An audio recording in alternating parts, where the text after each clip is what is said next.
Scarpins Avenue.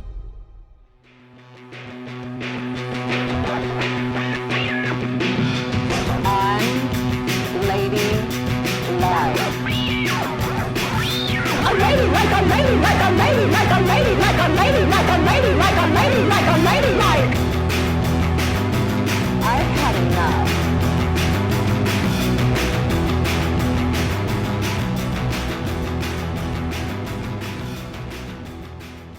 This is Unladylike. I'm Kristen. And can you guess the city where pole fitness, i.e. pole dancing as a fitness trend, where it got started? Producer Aristotle, could you cue the Jeopardy guessing music, please?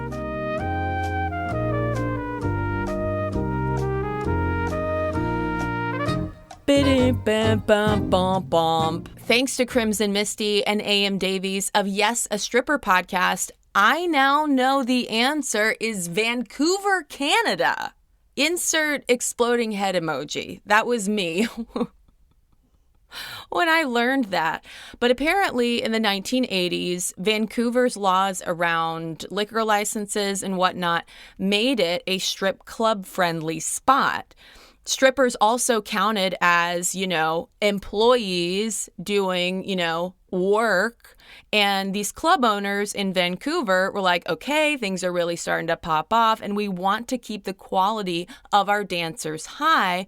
That's how strippers started being hired to teach other strippers the tricks of the pole trade, which would then give way to strippers teaching kind of lessons or tutorials on their own. Not to say dancers weren't teaching each other and honing their craft like this outside Vancouver. It's just where it became more of a full-blown business, which also circles us back to some of the themes from the pole dance part 1. So, as with so many things in our whorephobic, capitalist, white supremacist society, like if you follow the pole dance money out of the strip club and into pole fitness, the folks who've staked the biggest claim in it and really done the most to divorce pole fit from sex work, I mean, this one's easier to guess. No Jeopardy music needed. It's white women. Yet, if we look at pole fitness today, and especially like the moves, aesthetics, even the music that have become popularized over the past decade, like it comes straight from Black dancers and Black culture. All of that said, there are recreational pole dancers outside the sex worker community who are very much aware of that context and try to center it and take it seriously. If you haven't listened to the pole dance part 1, our first guest, Dr. Carolina Are, is a good example of this. What started out as an empowering hobby for her introduced Are to sex workers and sex work activism. And as she shares in that episode, a big focus of hers has been around social media platforms censoring and shadow banning recreational pole dancers in the same way that sex workers are routinely censored, even deplatformed, and all of that due to a pair of laws called FosterSesta. Before FosterSesta made Instagram and TikTok much less hospitable to pole enthusiasts like Are, it was already wreaking havoc both online and off for sex workers like our other guest in part 1, Selena the Stripper. This episode, we're picking back up with my conversation with Selena, who is president of Strippers United, and getting a stripper's eye view of pole fitness, FosterSesta, sex work allyship, recreational pole dancers overstepping at the club. Am I making this list too long? How about one more thing, FKA twigs? Whew. And more. Let's get to it.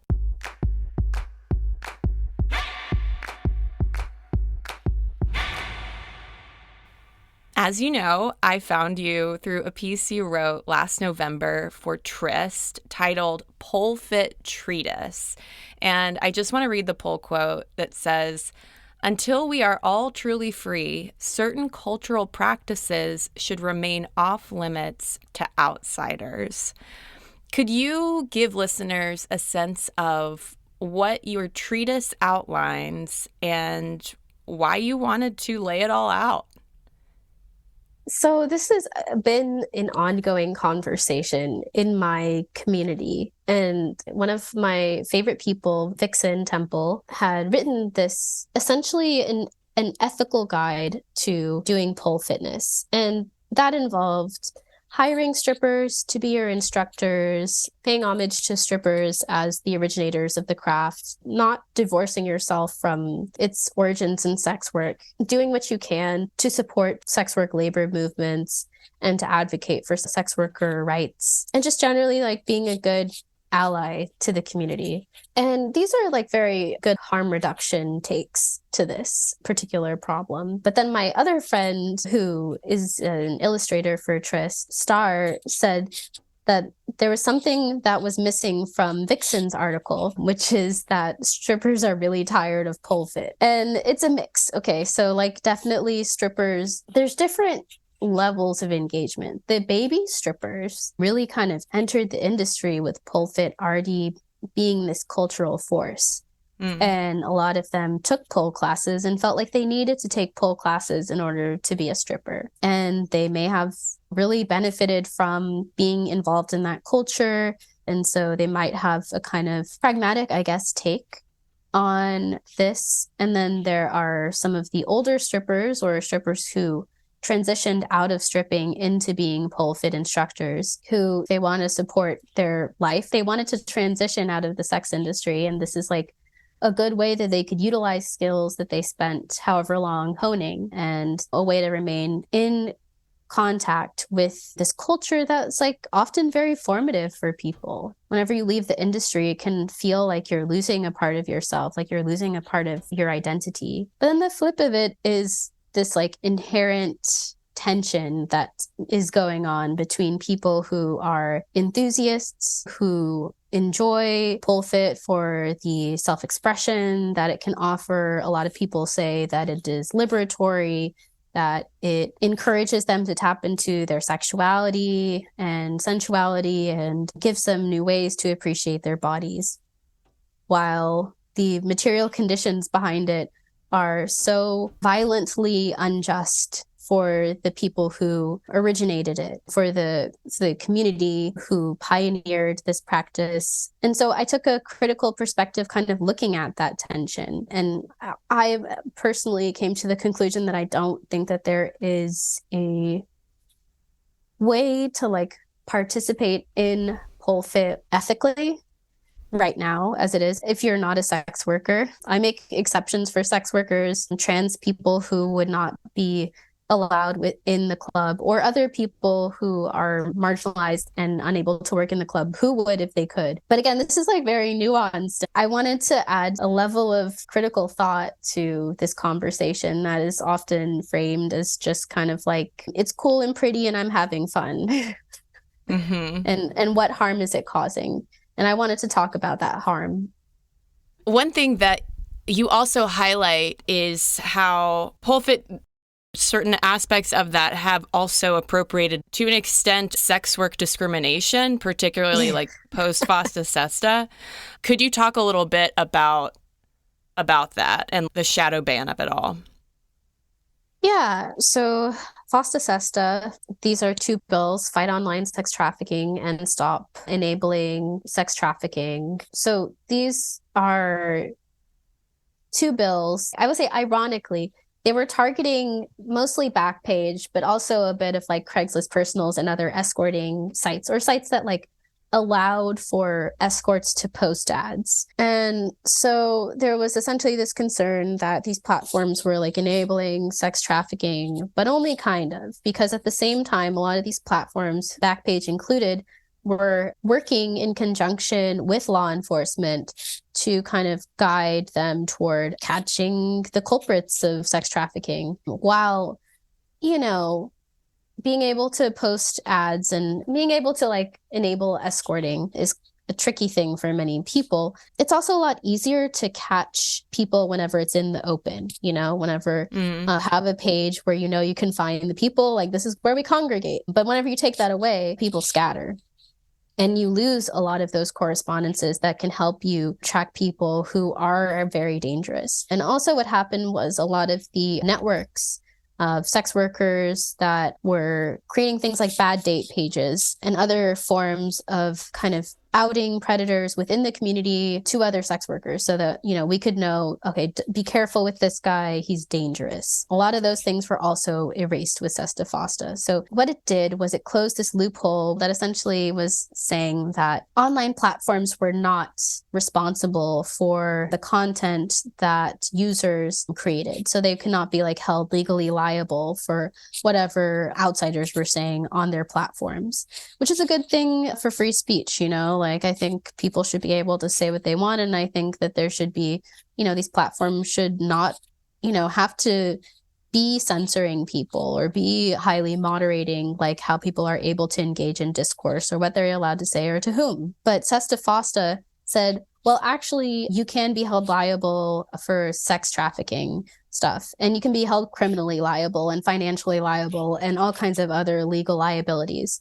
So to kind of get in the way of this whole issue of potential liability, many online platforms just heavily clamp down on all discourse around sex and sexuality and just kind of flag down any content that had any relationship to sex as a way to kind of cast a wide net and make sure that all sexual content was somewhat combed through to avoid getting in trouble for sex trafficking. But there's also some weird stuff. So on state levels, for example, in Alaska, if you are an escort, you can be criminally charged for trafficking yourself. I know it's defies logic is one way to say it. So if we think about it on the level of how illogical it is on a state by state basis and what constitutes trafficking, for example, in the most, ridiculous places like Alaska, you have an understanding of how broadly these companies can be held liable for any sexual content and any content that could possibly trip the wire of that, even consensual escorts who are just trying to make a choice, make a business deal that they are comfortable doing with another consenting adult. Okay. So this led to, words that had to do with sex being flagged. This led to boobs and dunes of sand being flagged because it's hard for these algorithms to differentiate between two juicy mounds of sand and two boobs. It led to a lot of unintended consequences. So talking about sexual assault also could be flagged. Sex educators could also be flagged. Anybody doing anything within the realm of sexuality, sex toy makers, for example, they could also be flagged. So all of this content got kind of lumped together, and that included pole dance, especially, sensual or exotic pole, which again is a term that I truly hate. There's nothing exotic about pole. It is a very domestic American construct, and the word exotic is it's pulled from some historical racism stuff. So anyway, so the quote unquote exotic flow or stripper style flow, that is also particularly flagged in the pole dance / polefit community. So pole dance, kind of by proxy of what sex workers were dealing with our diminished communication lines, our diminished abilities to protect ourselves, fewer venues to post ads online, which led to more people turning to street-based sex work again, which led to an increase in femicide directed toward sex workers. So pole dancers felt like a little bit of that, a little sprinkle of what sex workers were feeling. And they were like, oh my God, I feel so oppressed right now. And so a lot of people started complaining. They started to say, I'm just pole dancing. There's nothing sexual about this. And it really kind of reinforced the group of people who were on that kind of bandwagon of pole dance is not sexual. Pole dance is just expression. Pole dance is just dancing. People really trying to divorce themselves and also trying to get around this increasingly complex system created by FosterSesta. And so, yeah, they started to feel a little taste of what it's like. And to some degree, like social media sites responded and started to like lift a bit of like the crackdown around pole dance. But at the same time, we are mutually constitutive. It is really impossible to differentiate between a stripper on a pole and a pole fit person on a pole without like a lot of context behind it. And so, yeah, just by engaging in an occupation that is informed by sex work led some pole fit people to feel the effects of stigma and societal crackdowns the way that sex workers do. Did that taste of privileged oppression in that sense forge any deeper allyship?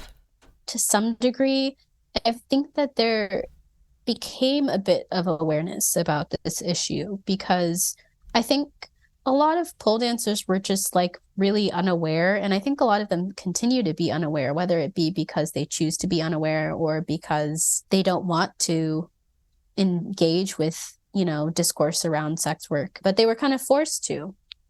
And so I think it led a lot of people to not necessarily like take the side of sex workers, but to turn it more into just a gendered issue or like a sexuality issue. That the government doesn't want us to express our sexuality freely, or the government is policing female bodies. And so I think that has been how the community has kind of framed it more than as like an issue of sex worker oppression, unfortunately.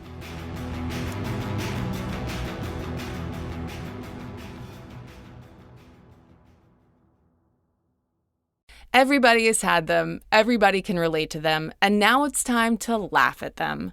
Bad Dates is a hilarious new comedy podcast hosted by Jamila Jamil. From the team behind the hit podcast Smartless, Bad Dates will make you laugh a lot, cry a little, and cringe just enough. Because as we all know, the worst dates make the best stories. Each week, Jamila's favorite comedians, celebrities, and funny friends share their epic and true dating nightmares and misfires. Jamila's guests include Conan O'Brien, Nikki Glazer, Tig Notaro, and many more.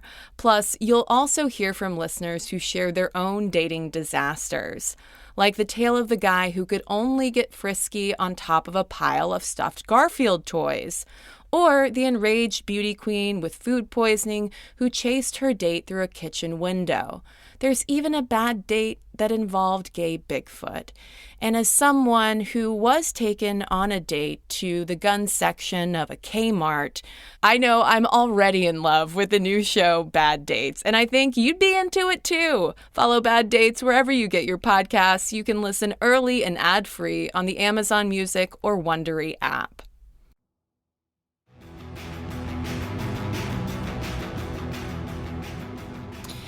Before we get back into my interview with Selena the Stripper, in their polefit treatise, they wrote, "There are polefit dancers who claim they're attempting to liberate the art form from its oppressive roots, to create a matriarchy where there was ... patriarchy?"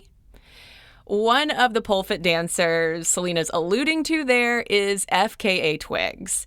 Twigs' pole origin story is pretty straightforward. She learned how to pole dance for her 2019 music video, Cellophane. In the video, she does a haunting, artsy pole dance in a pair of gorgeous glass-like pleasers. And the next year, Twigs released a short film called We Are the Women.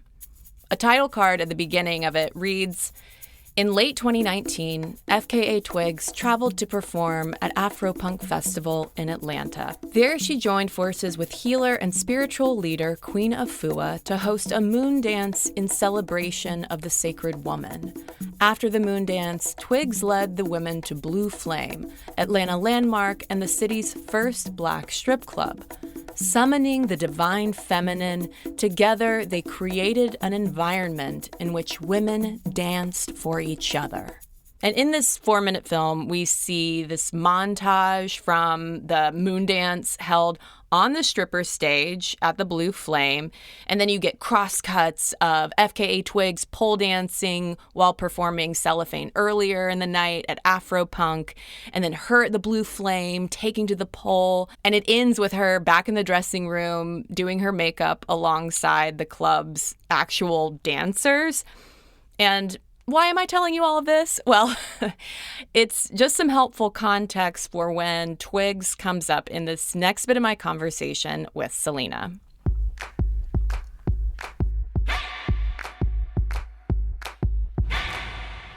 I am curious what kind of responses your treatise got. Yeah, so I will talk first to the responses that Vixens got. And it was kind of funny because I don't know what I was expecting, but I was expecting like people to be more enthusiastic about Vixens because it took a very pragmatic approach. And honestly, like Vixen and I really got into dialogue because of FKA Twigs, and we were kind of wrapped up in that whole debacle, as we started calling it, whenever we called Twigs out online for appropriating pole dance without giving back to the community, and for, I guess, some misguided ideas about a lack of matriarchal power within the strip club and how she framed some of her pole work and how she had this kind of like view that her work was liberating this environment in some way. And so we criticized that. And at that time, I was writing kind of how Vixen was writing. I was on like a harm mitigation place, just trying to talk about how you can somewhat ethically do it and trying to like put in place a little bit of accountability to this practice that had become so widespread of just appropriating the aesthetics of sex work without engaging with the movement, without empowering sex workers in the process, and just purely profiting off of like a visual representation with a hollow interaction with the thing. So anyway, so Vixen's article, while some people liked it, I noticed that like a lot of strippers pushed back and were like, one of the things that Vixen suggested was that, you know, pole performers should come to the club to start to understand like the culture of pole dancing, and so that they could actually talk to strippers and actually start to have like an in-person meaningful engagement with strippers. And a lot of strippers were like, actually, you can stay the fuck away. It was like a lot of strippers were like, we don't want pole fit people in the club because there is a lot of toxic behavior that is really common with pole fit people who kind of treat a strip club visit as kind of like visiting the zoo, you know, like they come and they want to like poke the fish tank. And a lot of times like they come and they don't tip. They spend the whole time doing like commentary, like trying to label every pole move that strippers are doing. They, you know, want to climb up on stage and try it themselves and often kind of get out of hand and cross boundaries. And a lot of times those boundary crossing things engage in or include like inappropriate touching of strippers and can lead to like sexual assault, which happens more commonly than people want to talk about. And often by women, by femmes coming to the strip club and not understanding how to be, you know, engage in proper etiquette. And a lot of the recent influx of femmes has come from the pole fit movement. Of course, there's always been women coming into the club for various reasons, but you know, just speaking to pole fit. And so then I wrote my article and it was a mix. I mean, definitely a lot of strippers were like, I'm so glad that you articulated this and you really like shifted the way that I thought about it. And you put into words like some complex anger and tension that I had. And it made people think about like the ethics of this thing. But then of course there were people who were like, you can't tell me how to dance. I'm just going to express myself. And I'm like, okay, like, you know, do you? So it was a mixed reception, but I think it spurred a necessary conversation in the community. And I think also with strippers and sex workers, there can be almost like a hesitancy to feel entitled to the things that we've created or the cultural impact that we've had and how visible that is in popular culture, especially. And a lot of people are afraid to like stake their claim on something like this, but also feel the desire to. And so I think that my article emboldened people to feel like they could say no, that they could have a boundary about something. And I think that that's a positive outcome. What kind of difference would it make if pole dancing were off limits to civilians, non-sex workers and strippers? You know, that's a really good question, because while I'm very skeptical of the industry in general, and I can be pessimistic about the part of the discourse with polefit is like, well, you know, if people participated in it, then they might build empathy. There's always that possibility. And trickle down empathy doesn't always work. But at the same time, like, I'm not deluded to think that people will stop doing polefit for fun. Although I do think that it is a fitness craze, kind of like jazzercise, you know, maybe this one will stick around. Maybe like it will have a lasting cultural impact and be a practice that people really enjoy, especially with the potential of it becoming an Olympic event at some point. You know, there's this chance that this will grow to be something that is so far out of the control or purview of strippers that it may eventually become like fully divorced, at least in the minds of like a lot of people practicing it. I worry a little bit that there is something that is working as far as like how it is like enabling this discourse, you know?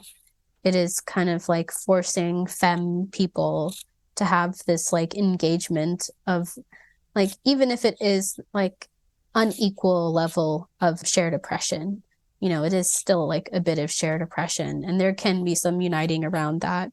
And I think that there are people who, whether or not they care about sex workers, they are out here advocating for women to be able to be sexual visibly however they want to be, or femmes to be visibly sexual however they want to be. And I think that that has some net good, but it's complex. I guess it's kind of hard for me to imagine it going away at this point after railing against it for years now.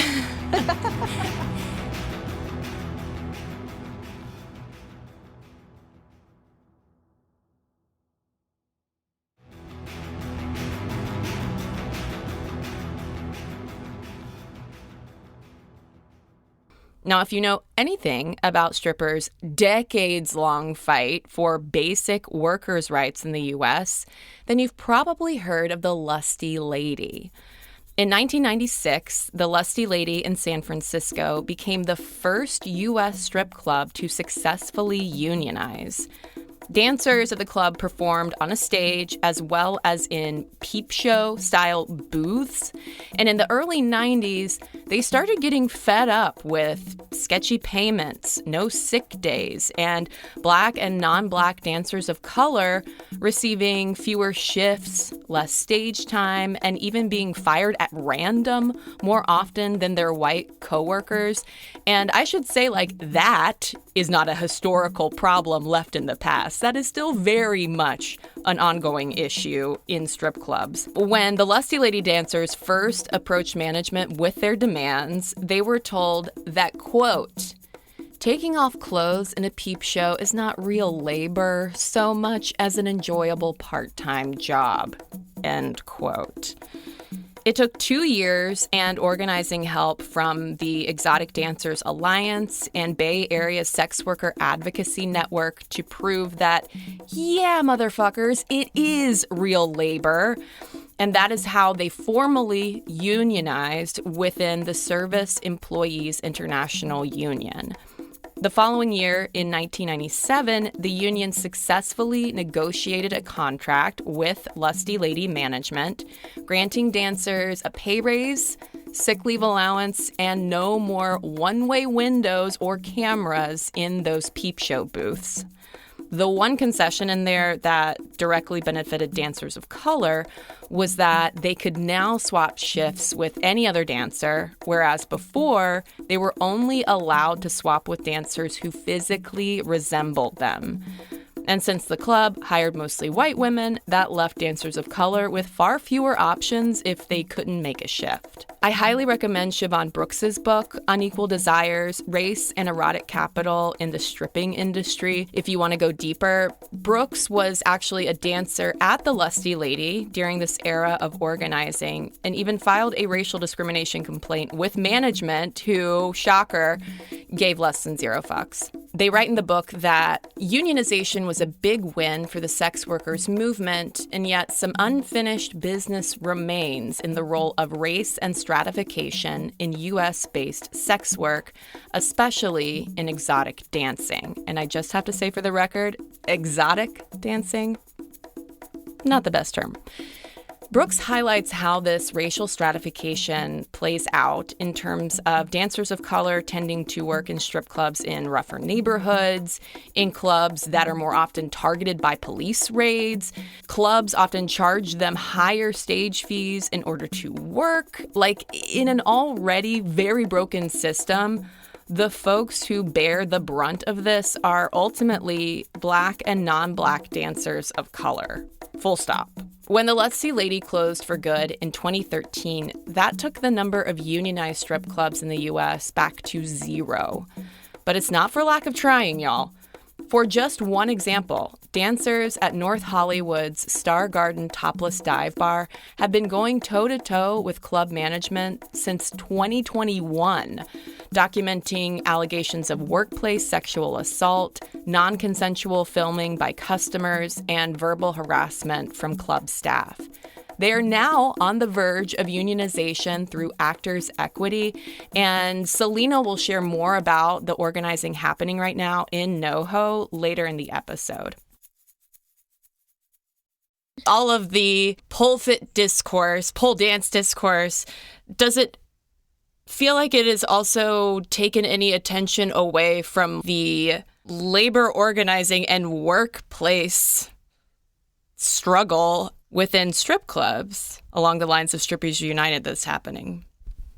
I think especially like the whole pole competition economy is it really does divert away the attention from how literally like life or death these issues are for sex workers, for strippers. Just the amount of like violence that I've experienced and the strippers around me have experienced. It can be wild that that's like not part of the discourse, or that it can be like very lost within just the fun and pageantry of competitive pole dance. I think there can be space to talk about these things, but I think right now, unfortunately, there is like a real separation line.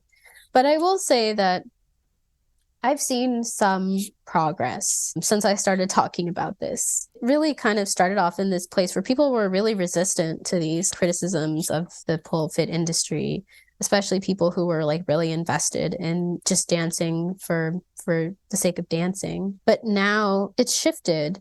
And I guess like there's also this other level of irony, which is that the pole fit movement was like really popularized by strippers. Like I want to shout out to like my friends A.M. Davies and Nat's Honey, who really put on some of the first pole competitions ever, and they're just these strippers.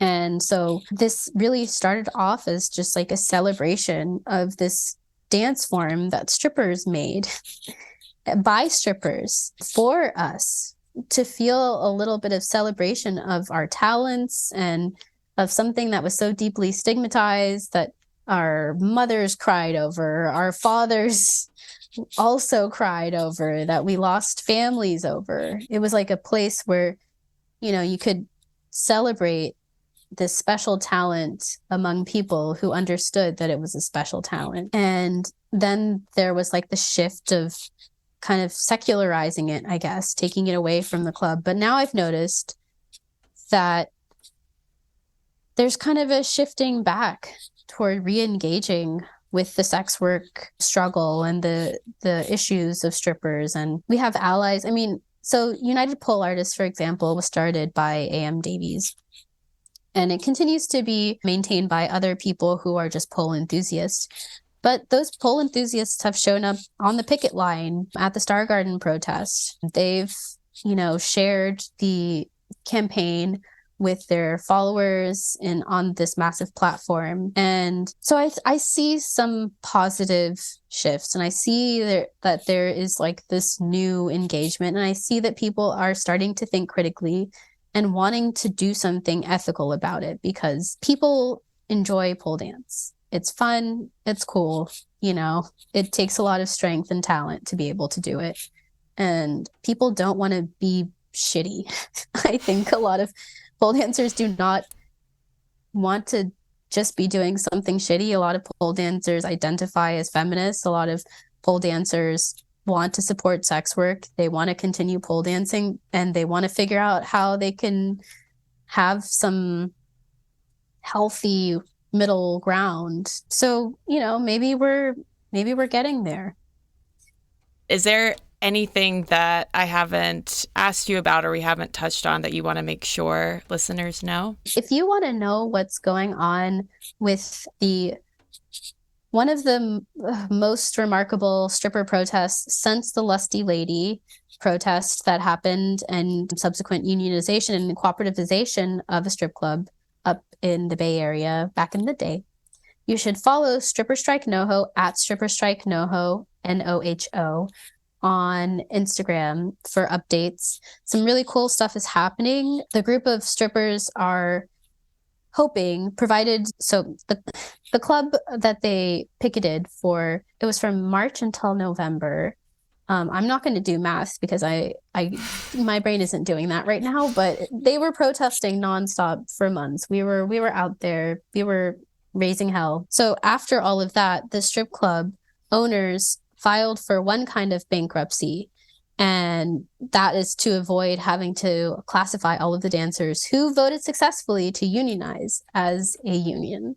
So there is a chance that they might be able to purchase this strip club that they have picketed out in front of for months. Oh. Right now, that is something that is in the works. They are trying to do this in cooperation with LA Co-op Lab, which is like this kind of startup tank in LA that funds co-ops with like low interest kind of like loans and grants and stuff like that. So they are getting together to try to purchase this strip club. And if you want to participate and help out, you can donate to the cause. You can find out about it. If you're a stripper and you want to be part of a stripper-owned strip club, pay attention, because Starve Garden in LA might be that, stripper-owned strip club that you might be able to work at. I mean, it's pretty freaking incredible. So check that out. If you want to follow Strippers United, which is kind of the mama organization that kind of really did a lot to spark the labor movement for stripper rights. You can follow us on Instagram at Strippers Unite, and you can check us out online at strippersunited.org. If you want to find me on Instagram, you can follow me at Pretty Boy Girl, and you can subscribe to my Patreon at The Real Pretty Boy Girl if you want to give me that direct money. And ladies, go give them that direct money. Do it. Support a stripper. Support sex workers. Thank you so much to Selena the Stripper for guesting on this episode, as well as the pole dance part 1. Thank you also to our part 1 guest, Dr. Carolina Are, who you can follow on Instagram and TikTok at Blogger on Pole. I have links to a number of sex worker and stripper organizations on the source post for this episode that you can find at unladylike.co/episodes. Unladies, I would love to hear what y'all think about this. You can email me at hello@unladylike.co if you want to give me a piece of your mind, positive or negative. You can also DM me on Instagram at Unladylike Media. You can also follow Unladylike on Twitter and TikTok at Unladylike Media. And if you want to give me some direct money, give Unladylike some direct money. I would most certainly appreciate it. And you can do that for $5 a month or more over at patreon.com/unladylike media. Do you already know about the bonus episodes? Did you know that there are nearly 150 of them just waiting for you? And all for the price of an underwhelming Starbucks. Patreon.com/unladylike media is where you can go support and subscribe. Again, you get an extra bonus episode, ad-free, every single week. Full-length interviews with some of our featured guests, and truly my undying gratitude. Unladylike is a Starburns audio production, created, executive produced, written, and hosted by me, Kristen Conger. Aristotle Acevedo is our senior producer. Catherine Caligori is our associate producer. Our music is by Flamingo Shadow, Amit May Cohen, and Sarah Tudson. Until next week, what is the most unladylike thing about you? Well, I guess like not identifying as a woman. I think that would be pretty much the thing. You know, it's so funny. It's funny, you know, like I give off queer vibes, and it's really funny because my strip club customers pick up on those queer vibes and they start questioning themselves. And it leads to a whole little sexuality and gender journey for them that I just enjoy watching. So yeah.